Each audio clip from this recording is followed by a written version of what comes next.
usually quiet neighborhood turned chaotic. Good evening, I'm Alex Goldsmith. A man is accused of going on a rampage there, damaging multiple homes and vehicles. But many neighbors say this wasn't a criminal who did it, just a person in need of help. Here's News 13's Haley Rush.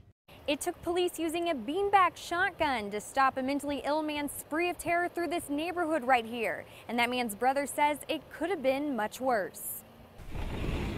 It's a new day and a new window. Oh yeah, we always feel real safe, and I've never really had anything like this before. First time we've had to replace the windows.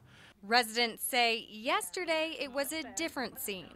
This guy, I guess, was just throwing stuff out from his brother's house, and after a little while he started throwing things at people in the neighborhood. According to a criminal complaint, Eduardo Serrano used rocks to damage property throughout a northwest Albuquerque neighborhood. When we ran inside, started throwing things through the car windows and through the front windows of the house. It wasn't just property. The report says Eduardo also threw rocks at other neighbors and even police. APD had to use a beanbag shotgun and a taser to subdue him. The report says the chaos all started at the house where Eduardo's brothers live. His brother Carlos says Eduardo was just released from a mental health facility and dropped at a homeless shelter. They cannot just drop him off in the city and be like, okay, now you go make your living, you know. Eduardo didn't stay at the shelter. Carlos says he came home to find his brother had broken in, and then chaos broke out. Luckily, there was no people injured, but there was properties, people who were damaged, you know, and I think they need to be more careful with people that they release into the streets.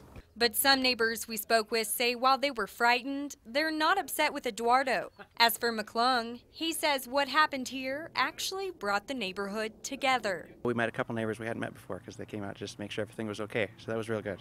Carlos worries his brother could be released from jail with no follow-up or mental evaluation, and maybe next time it could be much worse. Haley Rush, KRQE, News 13. Eduardo Serrano is now facing aggravated assault on police, criminal damage, and aggravated burglary charges.